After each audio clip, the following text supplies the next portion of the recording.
Bienvenue sur Africa 24 dans cette nouvelle édition du QG Week-end. Le sommaire de l'actualité, 5000 hommes déployés au Burundi par l'Union africaine. Le Conseil de paix et de sécurité de l'UA réuni vendredi en Éthiopie a décidé le déploiement d'une mission africaine de prévention et de protection au Burundi pour une période initiale de 6 mois renouvelable. Le Crédit Rural de Guinée remporte le 6e prix européen de la microfinance pour sa réponse à l'épidémie d'Ebola. L'institution a fait face à l'épidémie et a continué à opérer tout en prenant des mesures spéciales pour se prémunir de l'infection. Mesure de l'État nigérian contre les embouteillages à Lagos, la plus grande ville d'Afrique avec ses 20 millions d'habitants, est paralysée par les bouchons. 250 000 véhicules circulent quotidiennement au sein de la mégalopole. Déploiement militaire africain au Burundi, une mission de 5000 hommes, soldats et policiers, ainsi qu'une composante civile rejoindront les observateurs des droits de l'homme et experts militaires sur place. L'Union africaine, à l'origine de cet envoi, souhaite éviter la détérioration de la situation sécuritaire dans le pays. On fait le point tout de suite avec Olivia Yéré-Dobré et Anne-Marie Diaz-Borges. Le Conseil de paix et de sécurité de l'Union africaine a décidé ce vendredi 18 décembre 2015 d'envoyer des troupes africaines au Burundi avec un mandat de protection des civils. Selon les Nations Unies, au moins 400 personnes ont perdu la vie dans les violences qui ont suivi la candidature du président Pierre Nkurunziza à un 3e mandat le 25 avril 2015. Mais alors que le Burundi traverse une grave crise politique émaillée de violences meurtrières, les autorités restent opposées à l'envoi de troupes étrangères sur le sol burundais. Désormais, nous avons 2 options. Soit nous envoyons des troupes avec le consentement du gouvernement du Burundi, soit nous attendons le consentement des chefs d'État africains. Ce qui signifie que 2 tiers devront approuver. Notre option préférée est de parvenir à un accord avec le gouvernement burundais. L'Union africaine a décidé d'invoquer pour la première fois l'article 4 de sa charte qui lui donne le droit d'intervenir dans un État membre dans de graves circonstances, à savoir en cas de crimes de guerre, de crimes contre l'humanité et de génocide.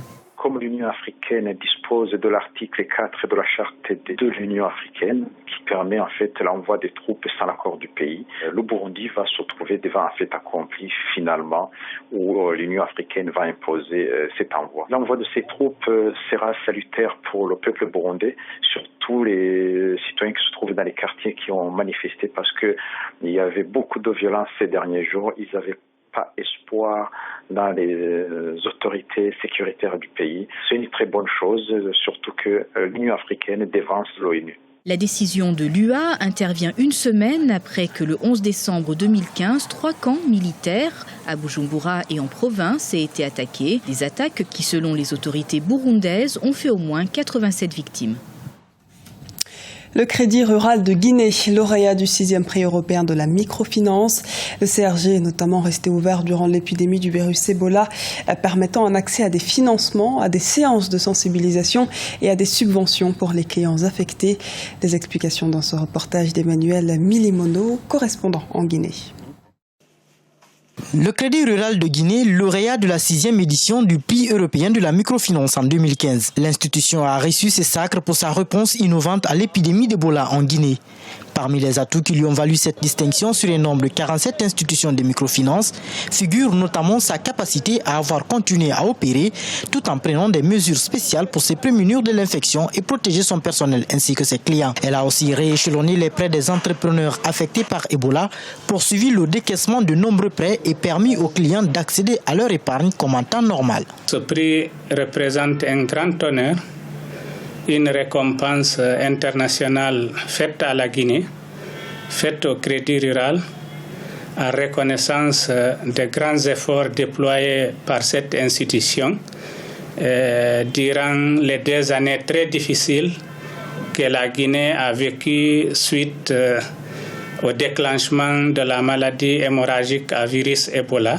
Et malgré tout ça, le Crédit Rural a continué ses activités pour aider la population qui était vraiment meurtrie par cette maladie. Outre sa performance à fonctionner malgré le contexte tendu occasionné par l'épidémie d'Ebola, le CRG a également fourni une aide aux familles des membres du personnel touchés par le virus. Il a lancé une campagne de sensibilisation sur les mesures à adopter pour éviter la propagation de la maladie auprès de 4000 personnes. L'impact du Crédit Rural sur le quotidien des populations vivant notamment dans certaines contrées reculées n'est plus à démontrer selon son directeur. L'intervention du Crédit Rural a permis aux paysans de faire beaucoup plus de surfaces cultivées, pour certains d'intensifier leurs activités en leur fournissant les intrants nécessaires aux activités agricoles. Ça a permis aux femmes, aux hommes qui évoluent en zone rurale de faire face à la scolarité des enfants, de faire face aux soins de santé primaires. Et ce qui est surtout plus important, c'est l'émancipation des femmes grâce à l'intervention du Crédit Rural. L'édition de cette année est dédiée à la microfinance en zone post-catastrophe naturelle, post-conflit et dans les états fragiles. Le Crédit Rural de Guinée se démarque surtout par l'accès facile au crédit par les populations rurales et des facilités de remboursement, contribuant ainsi à l'amélioration des conditions de vie des populations rurales guinéennes. Accès à Internet au Togo. La connexion est particulièrement laborieuse en raison des baisses ou de l'absence de débit sur le réseau. Le pays ambitionne donc d'améliorer sa qualité. L'économie numérique est en effet une opportunité de développement, en raison pour laquelle le projet e-gouvernement a été initié par les autorités. Les précisions dans ce reportage d'Emefa Kofi, notre correspondante au Togo. Au Togo, avoir accès à Internet est encore considéré comme un luxe dans la plupart des localités du pays. Dans la capitale, si beaucoup se connectent via leur téléphone portable ou grâce à certains cybercafés, le débit de la connexion reste toujours à revoir. En plus d'être d'une qualité peu fiable, son accès est relativement coûteux.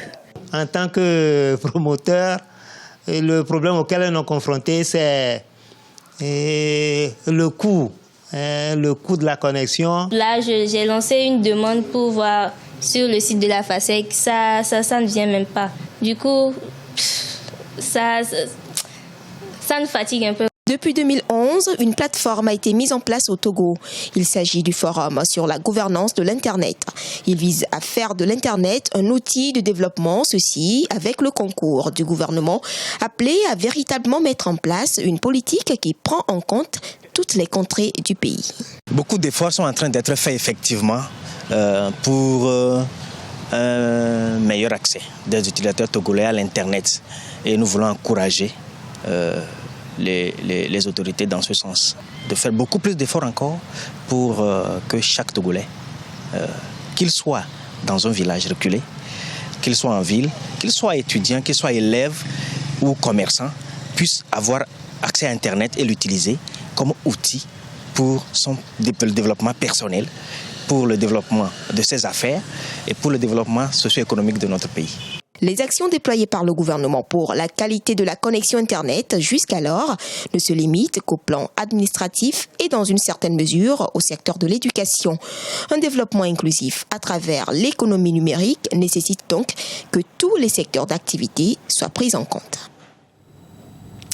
Le pétrole brut nigérian transformé par 4 groupes énergétiques européens.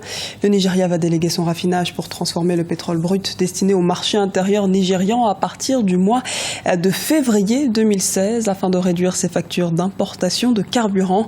L'or noir est l'une des principales ressources financières du premier exportateur de pétrole du continent et représente près de 80% des recettes publiques.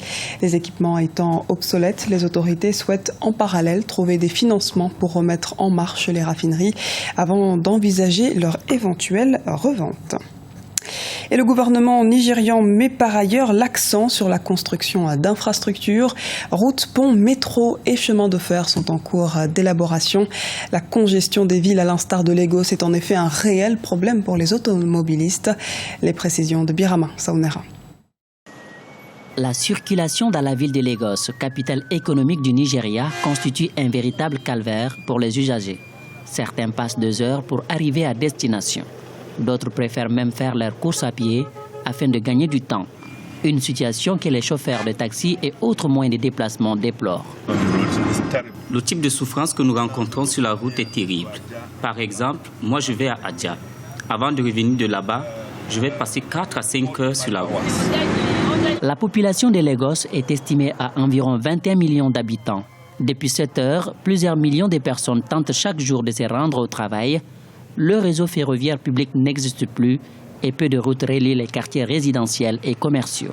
Pour faire face à cette situation, le gouvernement a créé un fonds d'infrastructure de 25 milliards de dollars pour l'investissement dans les secteurs des transports et de l'énergie.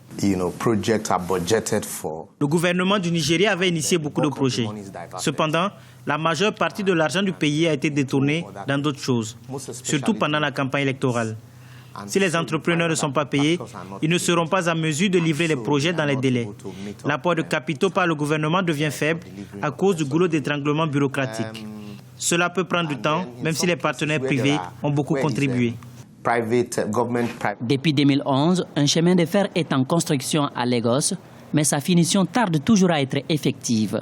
Le projet vise à réduire la congestion et à créer des emplois pour 200 000 personnes. Le Nigeria est le pays le plus peuplé d'Afrique, avec une population estimée à environ 110 millions de personnes. Selon les Nations Unies, la population de la plus grande économie d'Afrique devrait dépasser 300 millions d'ici à 2050. C'était le journal de la rédaction. Merci de nous avoir suivis. Retrouvez dans un instant une nouvelle édition de l'actualité sur Africa 24.